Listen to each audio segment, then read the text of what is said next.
Salut YouTube, salut, ça va? On va regarder une vidéo de Valeurs Actuelles qui a fait un top 10, j'avais pas vu, des streamers de gauche qui pètent un câble. Apparemment, voilà, c'est rigolo, ça fait 106 000 vues, hein, c'est pas mal. Hein. On va voir à quel point c'est cringe, à quel point c'est problématique. Est-ce qu'on est d'accord avec Valeurs Actuelles ou est-ce qu'on trouve que Valeurs Actuelles, bah quand même, vous abusez, c'était quand même rigolo ou... Bref, on va voir c'est quoi leur top 10. Et avant ça, n'oubliez pas de liker, partager, commenter cette vidéo et n'oubliez pas de venir aussi sur Twitch et si vous avez les moyens de soutenir la chaîne avec le lien en description, le lien Streamlabs en description. Allez, c'est parti, let's go, on va se marrer. Je vous dis pas qui est le top 1, mais un petit indice pour le top 1. C'est bon, je suis de retour. On encule Twitch, on encule Jeffrey Bezos, ce sale fils de pute. Et vous savez quoi, Charlie Kirk, je le baise. On me cancel pas, moi. Ok, c'est quoi? C'est quand elle a été bannie sur Charlie Kirk, c'est ça? Elle a été allée sur Kick, c'est ça? Oui, bon, bah... ouais, quoi? Qu'est-ce qu'il y a à dire de plus? J'ai pas vraiment d'avis, quoi. Je m'en bats un peu les couilles. Elle est contente de revenir, elle s'est fait bannir, elle revient, elle s'amuse, voilà, quoi. Bardella, t'aimes pas? Non. Pourquoi? Mais le mec, il a aucun diplôme. Attends, mais pourquoi quand on nous parle des streamers de gauche, on a Adé Laurent? Qu'est-ce qui se passe là? Mais c'est qui elle? C'est une streameuse de gauche elle? Adé Laurent et son abonné parlent de politique. Qui c'est? Pourquoi vous parlez des... Je comprends pas. Il a aucun diplôme, il a jamais travaillé de sa vie. Bah, pareil, il a des propos hyper problématiques. Comme quoi? Bah, il est raciste, quoi. Il fait partie du parti à Marine Le Pen. Bon, après, je sais plus exactement ce qu'il a dit. Ah, vraiment, cette analyse politique de... Ah bon, Bardella, il est raciste? Il a dit quoi de raciste? Mais il est dans un parti d'extrême droite qui veut mettre en place les lois anti-immigrés, les lois, la préférence nationale. Oui, qu'est-ce que c'est ce truc? Ouais, mais il a jamais dit sale arabe, donc il peut pas être raciste. Ok, il est dans le parti du Rassemblement National, classé à l'extrême droite, qui a toujours eu des politiques racistes. Ok, mais il a jamais rien dit de raciste, donc il peut pas être raciste. Pourquoi il est raciste? Comment ça, pourquoi il est raciste? Mais j'en sais rien, moi, pourquoi il est raciste. Bah, t'as dit qu'il était raciste. Bah ouais. Pourquoi? Bah parce qu'il fait partie du RN et que le RN, c'est un parti raciste. Il n'y a pas besoin de dire plus. T'es au RN, t'es raciste, oui. T'es candidat au RN, t'es raciste. Mais non, Shaina. Pourquoi c'est un parti raciste, le RN? Vas-y. Et là, tu me prends au dépourvu de ouf. Ouais, Adé Laurent, on débat de ça quand tu veux, hein, sur le racisme du Front National, du Rassemblement National. Il fait le malin, là, il prend quelqu'un à dépourvu comme ça sur le RN. Déjà, faut expliquer pourquoi le RN est raciste, les politiques menées et tout. Elle est nulle, mais les gens, elle a pas préparé le truc. Tu sais, en fait, il y a plein de gens qui savent, sans avoir en tête les politiques exactes menées par le RN, les propositions exactes menées par le RN, savent que le RN est raciste parce qu'il est classé à l'extrême droite, parce que ses propositions sont anti-immigrés, ses propositions sont réactionnaires, ses propositions sont conservatrices, ses propositions sont islamophobes et historiquement antisémites. Je veux dire, il n'y a pas des gens qui vont pouvoir te donner comme ça les mesures pêle-mêle quand tu leur demandes comme ça à brûle sur point. Oui, j'invente des expressions. Mais Adé Laurent, s'il veut qu'on lui explique pourquoi le RN est raciste, il n'y a aucun souci. Parce que là, il fait trop le malin. Je l'ai trop coincé là. Ah! Et pourquoi c'est un parti raciste? Parce que elle est trop belle pour parler à cette merde. c'est le père à Marine Le Pen, si je me trompe pas, qui a créé ce parti. Citez-moi une phrase raciste qu'ils ont dit. Non mais c'est bon, Déjà sur le RN, la question des chambres à gaz, mais c'est quand même chaud leur analyse de... Ouais mais Bardella il a pas dit de phrase raciste, donc comment tu peux dire qu'il est raciste? Il y a juste à voir aussi les candidats du RN qui ont été épinglés pour avoir appartenu à des groupes nazis, pour avoir eu des sorties racistes, et au-delà de toutes les sorties racistes, les politiques menées quoi, les politiques proposées pour le Rassemblement National. Mais moi j'ai pas les phrases en bah mémoire. Oui, elle a pas les phrases en tête, elle a pas les phrases en mémoire, c'est quoi ce truc de fou là? En plus j'ai une hyper mauvaise mémoire, alors c'est surtout pas à moi qu'il faut demander ça. Voilà Valeurs Actuelles en mode elle arrive pas à dire une phrase raciste du RN, c'est bien la preuve que le RN n'est pas raciste. Sur laquelle j'aimerais vous entendre. Quelqu'un nous demande comment est-ce qu'on fait pour donner des explications aux retraités biberonnés à CNews. Ça s'appelle de la déradicalisation, voilà. Ah, c'est eux qui ont rajouté le son en mode il dit une folie. Bon, il dit pas une folie, quoi, ok. Oui, déradicaliser les gens qui regardent CNews, oui, bon. Okay. Ça s'appelle de la déradicalisation. Voilà, on fait ça avec les terroristes aussi. C'est très difficile. C'est très complexe. Comment faire entendre raison à des personnes qui sont biberonnées à des discours complotistes, à des discours d'extrême droite? Attends, c'était le top 9 ça? Jean Massier qui dit on essaye de déradicaliser le public de CNews qui est biberonné à des idées racistes. Mais c'est quoi ce top de nul? À quel moment tu regardes ça et tu dis waouh, un truc de dingue. Waouh, les streamers de gauche, ils sont malades. J'emmerde l'extrême droite, j'emmerde le gouvernement français, j'emmerde le gouvernement états-unien, j'emmerde tous les fachos. En fait, ça me fait rire. Il y a un côté un peu radical, quoi. Mais bon, c'est gentil. Il y a un côté un peu gauchiste radical. Je comprends que ça les énerve, mais bon, vous en faites des tonnes pour rien, quoi. J'emmerde le RN, Éric Zemmour et tout ce qu'il y a autour. Et dans le fond, je suis d'accord avec lui, hein. Ah mais moi, je m'en bats les couilles, il y a pas de... Mais je suis d'accord, les gens, je suis d'accord, il y a un côté... Je m'en bats les couilles, je les emmerde. Il y a juste un truc un peu rigolo dans la forme qui est... Voilà, c'est vrai qu'il y a un côté un peu gauchiste, un peu cliché, mais le fond du propos, je partage 100% Ponce. Totalement d'accord avec Ponce. J'emmerde... Non mais est-ce qu'on on est obligé d'emmerder Jordan Bardella? Il est déjà couvert de merde, genre... Bon, c'était pas très drôle, mais ça va. Vraiment, moi, je vois pas le truc pour... En fait, même dans un truc de droitard, je suis en mode, oui, bon, qu'est-ce qu'il y a de fou dans l'extrait? Ponce qui dit qu'il emmerde le Front National. Moi, je trouve ça un peu ennuyeux, mais c'est bon. La forme, je la trouve un peu agaçante, mais je suis... On a trouvé les socialistes. Ah! Oh putain, c'est nous! Enfin, c'est nous, c'est Elias, c'est Moufette. Les socialistes, c'est des vendus. Attends, viens, on va les voir, Bonjour. C'est-à-dire qu'ils ont même regardé les vidéos YouTube, hein, les gens. Hein. Ils regardent pas que les streams, ils regardent les vidéos YouTube et c'est... ils sont là. Mélenchon, il va vous baiser. Mélenchon, il va vous baiser. Mélenchon, va vous baiser. Mélenchon. Manuel Valls a fait de violence policière la normalité de son gouvernement. Waouh. Mais c'est encore plus rigolo quand t'as toute la vidéo. C'est sûr que si tu prends un extrait comme ça, tu comprends pas l'ambiance, mais c'est encore plus drôle quand t'as toute l'ambiance. Policière, la normalité de son gouvernement. On aurait toujours rien, quoi. Je fais top 7, ça fait 4 vidéos, on est en mode oui, bon. Est-ce qu'on peut avoir un peu du croustillant, quoi? Bah, il fait des streams, Léo Mans. À 500 000 euros. Qui est effectivement présente ici. C'est la solution qu'on a trouvée pour financer l'hôpital. Je vends ma montre et ça finance l'hôpital. Tout à fait. C'est d'ailleurs pour ça que j'ai plus de montre. Hein. J'ai vendu l'ancienne aussi pour financer l'hôpital. Ouais, bon, là aussi, bon, ok, une blague bricolote sans plus, voilà, quoi. Découverte, les députés ne sont pas très drôles.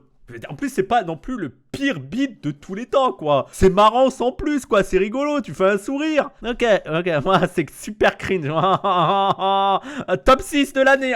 Top 6 de l'année des streamers de gauche. Je pouvais malheureusement pas faire autrement. Juste, je vais répondre à quelqu'un qui a mis. Et comment on fait pour être à gauche en touchant 7000 euros? Alors. Après, c'est vrai que t'as un truc en mode comment t'arrives à quand même défendre les intérêts des classes populaires. Bah, en ayant une base solide. En ayant des prolos qui sont là en mode fais gaffe. C'est nous, on t'a élu. Fais gaffe à toi si tu dévies de la ligne. Hein. Là, t'es bien, t'es favorisé, c'est à 7000 balles, mais crois-moi qu'on va pas te lâcher, mon petit. Voilà, c'est qu'il faut il faut qu'il y ait une pression de la part des électeurs. Je dis pression comme ça fait un peu peur avec le point, non? Mais en fait, mauvaise question. Parce que en réalité, c'est pas une question de l'argent que vous gagnez ou de ce que Ça, c'est l'avis de la part du team. Là, non, mais ok, vous gagnez 7-6 000 euros, ça va pas faire de vous quelqu'un plus de gauche. Non, ça n'a aucune influence du tout, bien sûr que non. Par contre, toucher 1003 en étant streamer, là oui. Pour moi, les deux ont une influence. Hein. Autant la manière dont tu vis avec tes moyens de production, voilà, faut quand même être d'élu de faire croire que t'as 7000 euros, t'as pas d'autre intérêt en tête, hein, politiquement, que si t'avais le SMIC. Ouais. Vous pouvez avoir des très hauts revenus et quand même avoir envie d'être taxé davantage. Moi, c'est mon cas, j'aimerais bien payer plus d'impôts. Ok, donc ça, c'est un pétage de câble de la gauche. Ok, quand les streamers pètent un câble, c'est nul. C'est nul pour l'instant. Oh là là, y a rien. Cette vidéo est vide, quoi, voilà. D'écarter la menace fasciste en France, de faire en sorte qu'une voix fasciste ne puisse plus s'exprimer à des heures de grandes écoutes. Cette élection vient de les relégitimer pour les 5 années qui viennent. Voilà, tranquille, tu vois. Puis ils sont tous là avec leur... Mais c'est pas l'élection qui les a relégitimés, je veux dire, c'est tout le discours politique ambiant, toute la radicalisation, toute la crise économique actuelle où le capitalisme, à chaque fois qu'il y a des crises, la solution c'est la fascisation. C'est pas le fait que les gens ont voté pour eux qui les légitiment. D'ailleurs, comment ça se fait que les gens ont voté pour eux? C'est qu'il y avait déjà une légitimation des politiques d'extrême droite avant l'élection. Les gens qui ont voté ont relégitimé c'est la logocratie. Les relégitimés pour les 5 années qui viennent. Puis ils sont tous là avec leur tête, là, Nicolas Bay, Guillaume Pelletier et tout, là. Tous les traîtres du RN qui sont venus à la soupe chez Éric Zemmour. Oui, les traîtres du RN qui sont allés chez Zemmour. Moi, c'est pas mon problème, quoi. Ils ont trahi. Ah putain, les traîtres, ils ont trahi le RN pour aller chez Zemmour. Et qui, c'est bon, sont relégitimés, ça, ils ont leur poste, ils sont là. Voilà, c'est très bien, c'est très bien. C'est parfait. La France vient d'envoyer 5 députés fascistes au Parlement européen. C'est parfait. Après, j'ai envie de dire, moi, vrai avis, je préfère envoyer les fascistes au Parlement européen qu'au Parlement national, quoi, à l'Assemblée nationale. Parce que bon, l'intérêt du Parlement européen, j'ai envie de dire, t'envoies 150 communistes, ça sert pas à grand chose, j'ai envie de te dire. Voilà.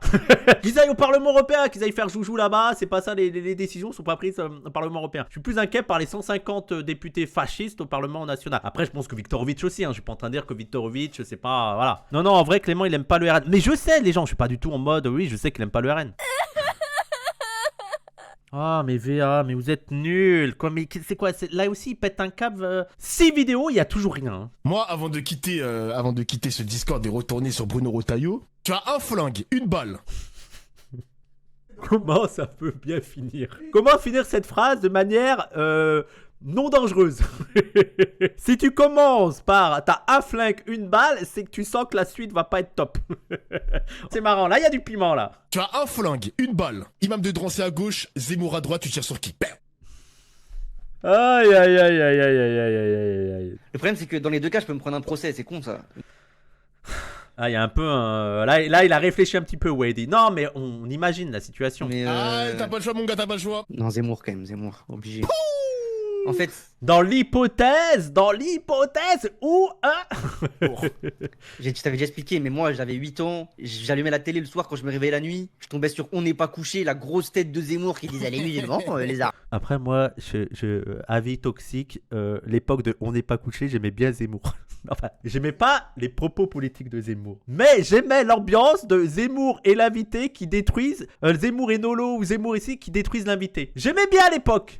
Je suis désolé, mais Zemmour face à Michael Youn, ça m'a toute ma vie, ça, je trouve qu'il l'a détruit quoi. Zemmour ah oui non mais cet épisode Zemmour contre 50 Cent, là c'était marrant. Et c'est ça qui m'a politisé, c'est ça qui m'a fait avoir le seum contre ces fils de pute, tu vois. Donc il s'est politisé à 8 ans. Ouais, Eddie, non mais Eddie le forceur. Il regarde, On n'est pas couché à 8 ans et il s'est politisé, il a fait une ordure fasciste avec sa petite titine. Lui, c'est un fasciste. Et là, il a rejoint Révolution Permanente à 12 ans. Hein. On a raté Jean-Marie Le Pen, il est mort tout seul. J'aurais bien aimé que ce soit nous. Allez, bref, allez. Ah, oh, c'est trop le rage bait là. C'est trop, tu cherches trop. Pour moi, ça devait être disqualifié. En fait, il faudrait établir une règle. Quand tu cherches trop à être sur Twitch gauchiste, tu dois être éliminé de Twitch gauchiste. Voilà. Sandrine Rousseau, fraîchement élue députée, est très à l'aise. Ça, c'est marrant, la seule personne noire. C'est qui lui à droite là? Ça me dit quelque chose, le gars à droite, mais y'a Raz! Ça c'est marrant, la seule personne noire qu'on a vue, elle nettoie des trucs. Elle lui a dit bonjour parce regarde, elle lui dit bonjour, ça va. Attendez, c'est le début, je suis déjà choqué. D'habitude, quand t'es croise, elle lui met un coup derrière la tête, ça se voit. C'est début de l'année 2025, non? Et tout ça, 2 ans? On va parler. Le tournage comme. Oh là là, oh mais cette démagogie à 2 balles. Oui mais c'est vraiment ça, elle a vraiment vu la femme noire faire le ménage. Vous avez vu comment je suis proche des gens qui travaillent? Je n'ai pas peur moi de parler aux travailleurs. Ça va, vous allez bien madame? Non, elle en fait des... Mais c'est vif pour les caméras, c'est pour les caméras. C'est pour les caméras. Ça complique beaucoup la santé des gens qui Être vraiment de gauche, c'est l'ignorer. font des métiers pénibles. Voilà. C'est horrible cet extrait, j'avais pas vu. Vous voyez comment je suis de gauche? Il y a les caméras, je croise quelqu'un qui a un métier pénible qui est en train de laver mes chiottes, je vais aller la voir. Il faut reconnaître... Viens là Martine, viens là, viens. Regarde la caméra. Je suis gentil avec toi Martine, non? Tu es gentil? Voilà. Il faut respecter ces gens-là. Il faut respecter ces gens qui ont un travail pénible. Allez Martine, tu retournes faire la poubelle s'il te plaît? Arrête, attends. Genre en vrai ça se trouve elle se connaît. Mais par contre, est-ce qu'on peut revenir que j'avais oublié que c'était un top 10 des pires réactions de gauche? Pourquoi c'est top 3 ça? Elle sait que la meuf là, genre c'est peut-être une syndicaliste. Tu vois, genre elles se connaissent. Elle en a parlé à... Alors qu'il y a tellement d'extraits problématiques de Dany Raz et c'est ça qu'ils ont pris. Oui, c'est une folie. Elle est trop gentille, adorable. Oh la pauvre, ça se voit qu'elle est gênée quoi. Merci. Mais voilà. J'aurais aimé que... Vous avez compris ce que j'ai pas... Mais j'adore ces gens. Ils sont tellement simples. Après le fait qu'elle lui dise ça comme ça, on dirait que c'est la première fois qu'elle lui parle du coup. Bah oui, du coup. Aïe, aïe, aïe. Un mec de droite, tu sais ce qu'il aurait fait? Il aurait vu la femme de ménage dans le couloir, il serait allé la voir et demander: ah, excusez-moi, est-ce que vous pouvez partir le temps que je traverse le couloir avec les caméras? Dans tous les cas, moi, j'en valide. Oui. Tu as demandé de défendre, moi je te défends. Les prochaines émeutes, elles vont être encore plus violentes parce que maintenant, les gens, avant, je sais pas comment le dire, c'est qu'avant, c'était Zied Bouna, c'était instinct de survie. Là, c'est Alain Berthaud, les gens. Alain Berthaud qui a écrit plusieurs livres sur l'émeute. Je vous invite à aller lire ses livres à Alain Berthaud. Mais c'est très bien, Alain Berthaud. PDH, bah bien sûr, PDH. Ça aurait été étonnant qu'il n'y ait pas PDH dans le truc, quoi. Après, on a quand même évité un extrait de Youssef. Maintenant, on le sait. Ça veut dire qu'on est préparé à cette colère. Ça veut dire que cette colère, on peut la structurer. Ouais. On est beaucoup plus violent. Alors qu'avant, on faisait du bruit, on cramait des voitures, on rentrait chez nous, ça nous soulageait. Ça ne suffit plus, ça. Ouais. La banlieue, ça suffit plus de cramer des voitures. Grâce à ces jeunes-là qui me font hyper plaisir. Il n'y a rien de extraordinairement fou dans ce qu'il dit. Mais c'est pas la même colère que nous. Pourquoi le cap... Top 1! Top 1, le petit oui-oui avec une caméra dégueulasse. Waouh, la qualité Zawa Prod. Waouh, top 1, allez, dégagez tous. C'est moi le champion. Vous vous rappelez de ce live de l'enfer pour le préparer? C'était sûr en fait. L'un des meilleurs fous. Pendant ce temps, et Jacques Le Fou qui a dû attendre 1 heure, quoi. Il a dû dire, mais c'est quoi ce trou du cul, quoi. Ça va être quoi? Ça va être le truc du capitalisme. Le capitalisme est danger majeur parce que c'est aussi le capitalisme et donc l'impérialisme qui permet à ces systèmes extrêmement oppressif de rester en place. Et c'est la compétition capitaliste entre les nations qui détruit les libertés et qui en fait met en place des gens au pouvoir qui vont suivre leur propre intérêt. Et en fait, là, ce qui est extrêmement... On dirait que je louche là, j'ai l'air fou, non? Regardez-moi cette tête. J'ai l'air dingue, hein. Moi, je te dis, le danger majeur, c'est le capitalisme qui est en train de détruire les droits de tout le monde. Tiens, commande un... M'en bats les couilles. Ah, putain, c'est le genre m'en bats les couilles, je croyais que c'était un abonnement. Qui est en train de détruire les droits de tout le monde. Tiens, commande un... M'en bats les couilles. Comment t'as Uber Eats, je t'envoie de l'argent. C'est vraiment, ils se remettent pas de ça. Ce qui est dingue là-dedans, c'est qu'ils sont tellement cons. Parce que là, je dis même pas la surexploitation des travailleurs. Je dis que le problème, c'est le capitalisme. C'est-à-dire que j'aurais pas commandé à Uber Eats. Je lui aurais dit, je vais aller à Leclerc acheter des trucs. C'est quand même le capitalisme. Mais pour eux, il n'y aurait pas eu de problème. C'est moi le capitalisme d'aller à Leclerc ou d'aller à Auchan ou Monoprix acheter des trucs. Vraiment leur compréhension du capitalisme. Non, le capitalisme, c'est Uber. Hein. La justice de ouf sur Uber Eats. Et encore une fois, je ne commande pas Uber Eats. C'est pas par soutien des travailleurs que je ne commande pas Uber Eats. Parce que Uber Eats, c'est trop cher. Non, on y va à pied, quoi. Bon, bah voilà, c'était un top bien nul, hein. Et dire qu'on n'a pas un troupeau pour une vache malade. Il est drôle ce commentaire. Le capitalisme détruit tout, suivi de commandes à Uber Eats. Ah, non, rien. C'est vraiment la foire aux débiles, la gauche dans ce pays. Putain, mais ils ont vu tous ces extraits, ils ont dit c'est scandaleux. Je viens de réaliser que Boyard avait une doudoune Tommy Hilfiger. Ça, c'est de l'anticapitalisme. Non, mais voilà. Non, mais même, t'as une doudoune, c'est quoi? Moi, j'ai un truc GoSport. C'est-à-dire, les gens, regardez, les droitards. Là, j'ai un truc GoSport. Un truc GoSport à 8 €. C'est toujours du capitalisme. Et d'ailleurs, c'est si peu cher, c'est à 9 € parce qu'on a surexploité des travailleurs au Bangladesh. Même ce pull à 9 balles, c'est ça c'est capitaliste. On est dans un mode de production capitaliste. Quoi que vous consommiez, c'est capitaliste. Faut que vous le rentiez en tête, bande de dégénérés, bande de demeurés que vous êtes. Donc, une veste à 6 000 € ou un pull à 5 € qui est quand même bâti sur la surexploitation des travailleurs, c'est capitaliste. Ces êtres humains... Ils mettent en doute notre condition d'être humain, mais ils sont pas fascistes. La conclusion de la vidéo valeur actuelle, merci pour le prix, j'en suis très fier. Merci Moineau Corbeau, je suis très fier de cette place de numéro 1, je suis très fier de ce prix, c'est la première fois que je reçois un tel prix. C'est un travail en équipe, je voudrais saluer mes parents, je voudrais saluer ma famille, je voudrais saluer Marie, la Zawa Prod sans qui tout cela ne serait impossible, Jacques Le Fou aussi qui a participé, c'est aussi un petit peu son prix à lui et je vais essayer de travailler pour garder cette première place en 2026. Voilà, merci beaucoup.